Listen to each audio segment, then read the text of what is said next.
Good morning, young people of First Church. I have missed you so much this year. I'm happy to be able to share a message with you this morning, and I hope we can be together again soon. This morning, Pastor Susan is talking about sadness. And sadness is something that we often feel if maybe a pet that we loved has died, or a person we loved has died, or somebody moves away like Pastor James, or maybe we don't get to see our friends at school for a while. So I have a book about sadness, about a young person whose cat died and how his parents help him to know what to do with his sadness. It's called The 10th Good Thing About Barney, and it's by Judith Viorst. Oh, and if you actually have the book and know the book, you'll know that I'm going to skip a section. There's a section that's about something else, so we won't do that today. My cat Barney died last Friday. I was very sad. I cried. I didn't watch television. I cried. And I didn't eat my chicken or even the chocolate pudding. I went to bed and I cried.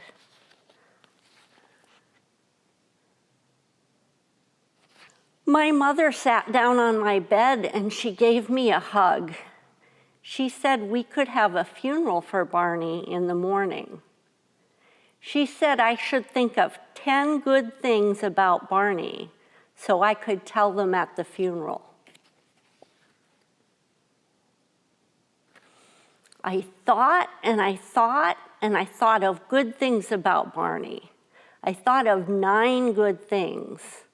Then I fell asleep. In the morning, my mother wrapped Barney in a yellow scarf. My father buried Barney in the ground by a tree in the yard. Annie, my friend from next door, came over with flowers. And I told good things about Barney. Barney was brave, I said, and smart and funny and clean, also cuddly and handsome, and he only once ate a bird. It was sweet, I said, to hear him purr in my ear, and sometimes he slept on my belly and kept it warm. Those are all good things, said my mother, but I just count 9. I said I would try to think of another one later. At the end of the funeral, we sang a song for Barney. We couldn't remember any cat songs, so we sang one about a pussy willow. Even my father knew the words. Then my father told me he had to work in the garden. I said I would help, but only a little. I told him I didn't like it that Barney was dead.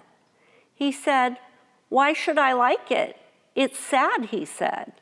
He told me that it might not feel so sad tomorrow. My father had a packet of little brown seeds. He shook some out on his hand. "The ground will give them food and a place to live," he said, "and soon they'll grow a stem and some leaves and flowers."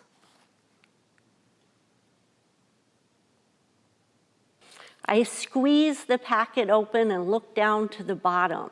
I told him, "I don't see leaves and I don't see flowers." "Things change in the ground," said my father. "In the ground, everything changes." "Will Barney change too?" I asked him. "Oh, yes," said my father.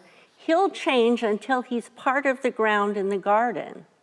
And then I asked, "Will he help to make flowers and leaves?" "He will," said my father. "He'll help grow the flowers, and he'll help grow that tree and some grass. You know," he said, "that's a pretty nice job for a cat." My father and I planted all of the seeds in the garden. My mother made sandwiches and we ate them under the tree. After lunch, we worked in the garden some more. At night, I still didn't want to watch any television. When I turned out the light, my mother sat down on my bed. She gave me a hug, and I said I had something to tell her. "Listen," I said, and I told the good things about Barney.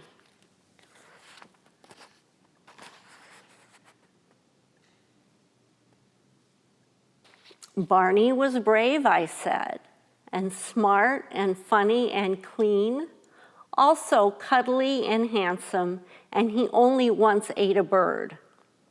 It was sweet, I said, to hear him purr in my ear, and sometimes he slept on my belly and kept it warm. Those are all good things, said my mother, but I still just count 9.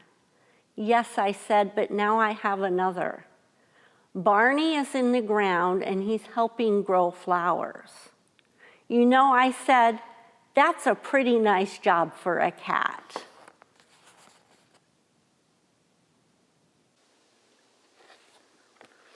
So there are things in the book that they did to help to feel the sadness and to live with the sadness, and things like having a funeral, things like remembering good things about Barney, things like hugs and meals.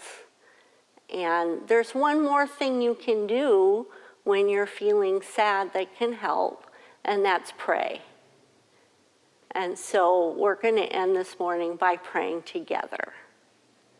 And you can fold your hands and close your eyes if it helps you to focus. And dear God, we thank you for giving us all our feelings so that we can be human and so that we can love and feel all the things that go with loving people. And we thank you for being with us when we're sad and sending people to be with us so that it's okay to be sad and we can do it together.